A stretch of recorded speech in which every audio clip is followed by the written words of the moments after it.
How many of you ever heard of free radicals? Good. How many of you heard of trans fatty acids? Yeah, these are common words today. Everybody in the street, even little 6-year-old kids know about these things.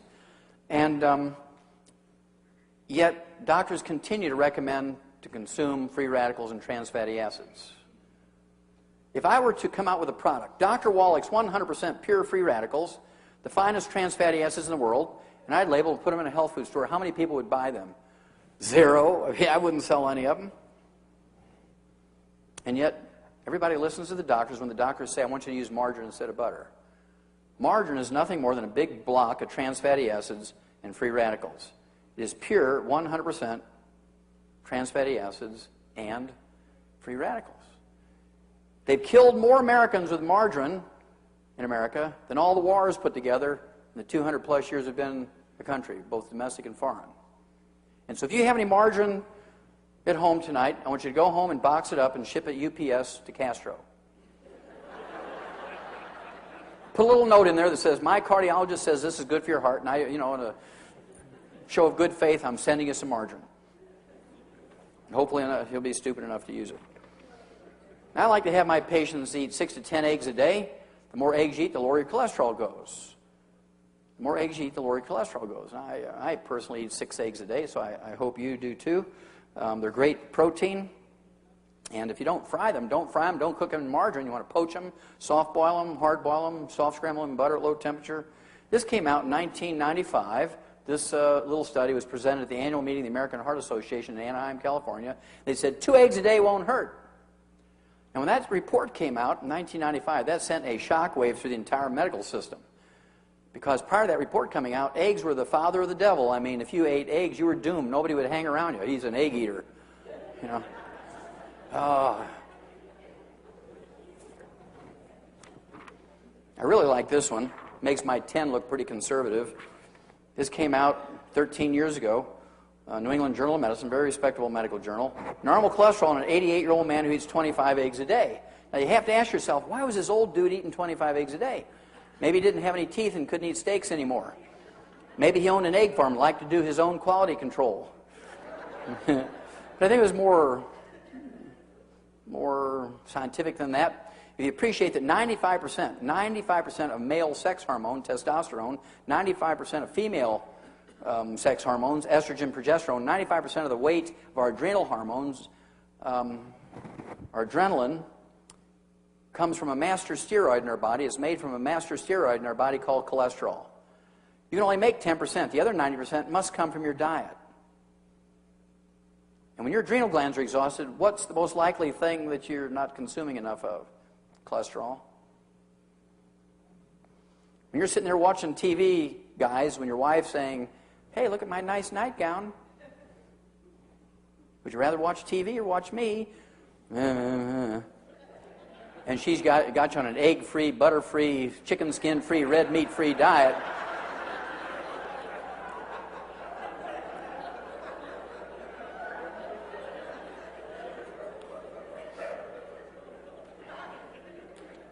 Yeah. Have you ever wondered why there's no flourishing colonies of vegans?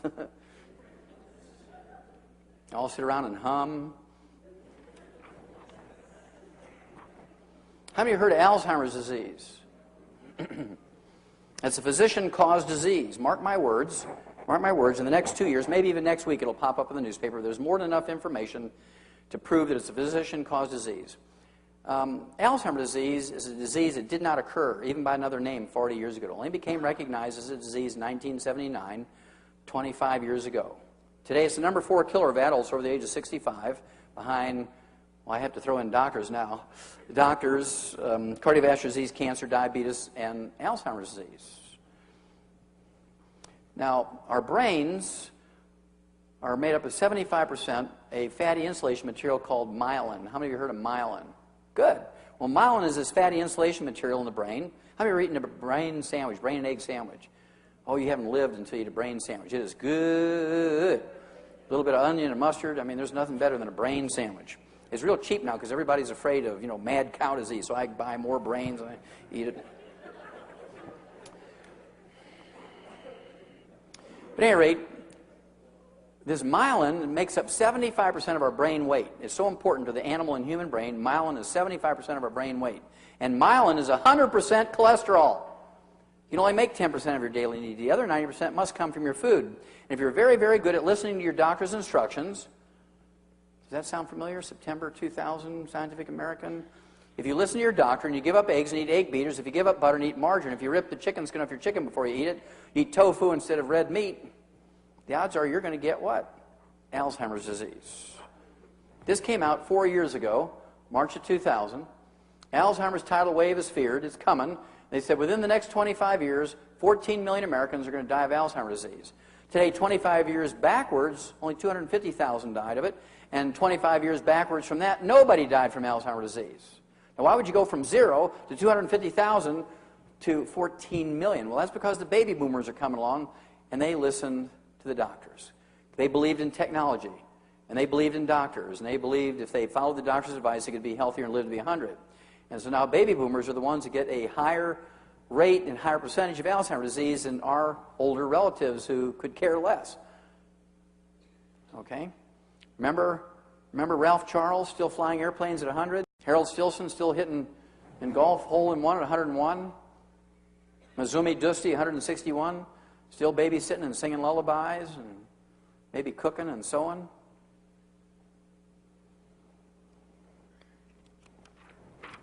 We eliminated Alzheimer's disease in animals 65 years ago.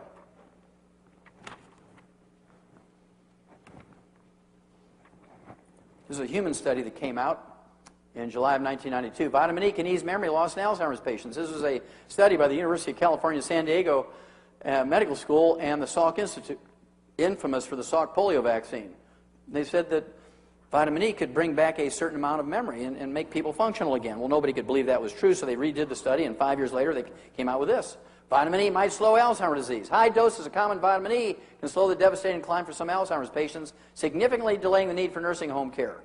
Again, the University of California, San Diego, University Medical School.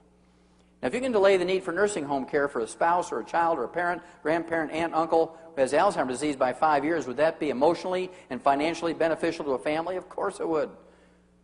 Why don't doctors tell you this? Well, because they own the stock of the nursing home in your town that takes care of Alzheimer's patients. They don't want this to get out.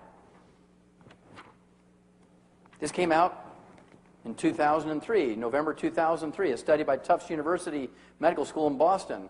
They found out you could reduce your risk of Alzheimer's disease by 48% by just taking either supplements or fish 3 times a day to get the omega-3 essential fatty acids. This has been repeated over and over and over. This just came out January 2004. People taking vitamin C and E were 78% less likely to have a diagnosis of Alzheimer's disease. Now, they didn't even think about the diet, getting rid of fried foods and margarines and sources of free radicals. They didn't even think about eating cholesterol. This was just some antioxidants. And so we know from animal studies and these sort of early studies in human beings that if you eat enough cholesterol, not fried, not cooked in margarine, but poached and soft-boiled and hard-boiled and soft scrambled in butter and meat medium rare and so forth, which we'll talk about in a minute, and take in antioxidants, the odds of you getting Alzheimer's disease are reduced almost 0.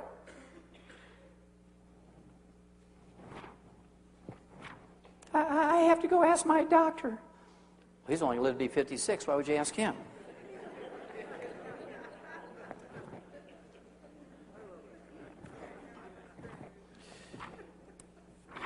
Now, how many of you have heard of high blood pressure? Raise your hand. Sure, everybody knows about high blood pressure, a very common disease. How many of you have heard of a veterinarian telling you need to give your dog a calcium channel blocker or a beta blocker for high blood pressure? Not very often. How about your goldfish? What about your parakeet and guinea pigs? You know, every animal can get high blood pressure just like people. The reason why they don't is in these little pellets we talked about earlier, we put things in there so they don't get it. They can get it, but they don't get it because we put the stuff in the pellets so they don't get it. How many of you heard that salt is bad for you when it comes to blood pressure? Salt's going to initiate high blood pressure. How many of you have heard that genetics has something to do with it? Well, both of those are wrong. Salt has nothing to do with high blood pressure, and genetics has nothing to do with high blood pressure. It's a simple deficiency of a single nutrient. A single deficiency of a single nutrient. We've eliminated high blood pressure in all these animals. What's the first thing a good farmer puts out for his livestock in the pasture? Salt block or salt lick, isn't it? And there's nobody out in the pasture telling a cow she's limited to 1 lick a day, is there? And I refuse to believe that my human patients are dumber than a cow or a sheep. Say, look, go ahead and salt your food to taste. Don't worry about it. If you put too much salt on there, it won't taste good. You won't eat it. Remember the Japanese. They consume an entire salt shaker per person a day, 15 grams of salt a day, and they have 85% less cardiovascular disease than we do. And high blood pressure is not even in their vocabulary because they don't get it very often. Well, this came out in July of 1997.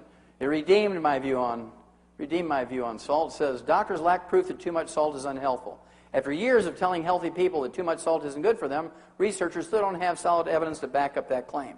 Now, what do doctors call people who give unsubstantiated health and medical advice for profit? Call them quacks, don't they? So next time you have a doctor who says, look, I need you to give up salt because we're getting to that age, we've got to worry about your blood pressure. You say, doc, you're a quack. There's no evidence to support that claim. Yeah, I know you want to give me those statin drugs and blood pressure medication even though I don't have those problems. And you need to go back and kind of read your stuff here because that's not true. Well, there was a wonderful study done by the U.S. government called the Sodium Task Force. Once and for all, they were trying to prove that salt was the cause of high blood pressure. This was published in April of 1997, and this is the bottom line of the study. It was called the Sodium Task Force, 1997. You can look it up on the internet. The study found that people who limited their salt intake to 1,000 milligrams or 1 gram a day, like doctors want you to do, have 6 times more heart attacks, 600% more heart attacks than those who defied their doctors and ate double that amount. If you listen to your doctor, you had 6 times more heart attacks than people who defied their doctors and ate double that amount.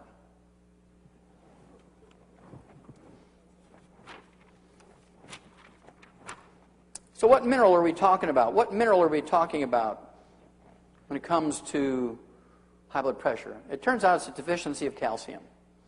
Now, you can drink 50 gallons of milk a day and you can't get enough calcium to get your blood pressure down. You can eat 25 pounds of cheese a day and the only thing that will happen is you'll be so constipated you'll need a jackhammer to have a bowel movement. If you didn't have hemorrhoids, you're going to get them.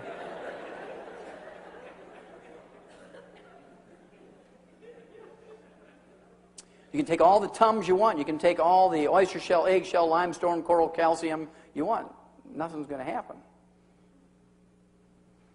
That's because if you take 1,000 milligrams of limestone or calcium carbonate, which is coral calcium and eggshell and oyster shell, all those are the same chemical formula. You take a 1,000 milligram capsule, you're not getting 1,000 milligrams of calcium. Only 140 milligrams is elemental calcium. 860 milligrams is carbonate. And because it's an elemental form of calcium, you